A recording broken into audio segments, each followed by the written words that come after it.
Assalamualaikum warahmatullahi wabarakatuh. Sebelumnya izin tutor yang mengampu mata kuliah pengembangan ajar. Di sini saya akan menyampaikan apa saja yang saya dapat setelah membaca isi modul 2. Kenalkan, nama saya Indah Rahmawati dengan NIM 8566500013. Langsung saja modul 2, pengembangan bahan ajar. Kegiatan belajar 1 yaitu ragam dan karakteristik bahan ajar cetak. Bahan ajar sebagai sesuatu yang membuat informasi dan pengetahuan yang perlu dipelajari oleh peserta didik memiliki kompetensi yang diharapkan. Bahan ajar cetak yaitu buku teks, leaflet, booklet, handout, dan buku ajar mandiri atau modul. Sedangkan bahan ajar non cetak biasanya berupa bahan ajar, elektronik, dan bahan digital yang dapat digunakan sebagai sarana dalam belajar.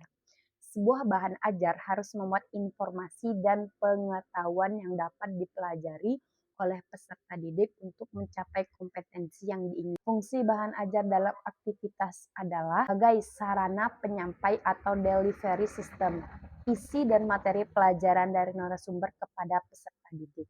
A. Karakteristik bahan ajar cetak. Bahan ajar pada dasarnya digunakan untuk memfasilitasi terjadinya proses belajar pada diri peserta didik atau learner. Bahan ajar yang digunakan untuk keperluan belajar oleh karenanya perlu dirancang terlebih dahulu agar dapat berperan secara maksimal sebagai sarana pembelajaran. Bahan ajar yang efektif dalam memfasilitasi berlangsungnya proses belajar memiliki indikator sebagai berikut. Yang pertama, berisi substansi pengetahuan yang dapat dipelajari secara sistematis dan menyeluruh oleh peserta didik. Yang kedua, bersih petunjuk yang dapat membantu penggunaannya dalam mencapai kompetensi yang diperlukan. Yang ketiga, memiliki kemampuan untuk menjelaskan informasi dan pengetahuan sejelas mungkin. B. Kontribusi bahan ajar cetak.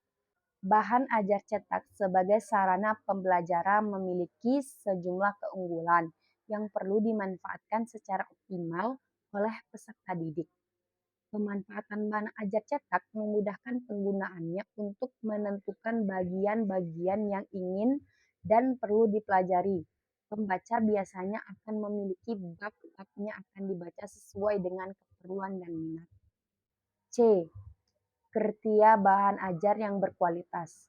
Bahan ajar yang berkualitas adalah sarana yang mampu memotivasi peserta didik untuk melakukan proses belajar dengan lebih giat, media yang mampu meningkatkan daya ingat atau retensi peserta didik terhadap isi atau materi pelajaran yang mudah dipelajari. Jadi, kesimpulan yang dapat kita ambil, pendekatan pertama dilakukan dengan memilih ragam bahan ajar yang dapat digunakan untuk mendukung sebuah program pembelajaran.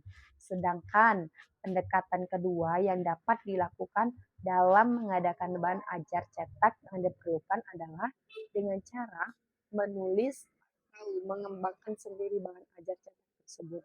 Terima kasih. Wassalamualaikum warahmatullahi wabarakatuh.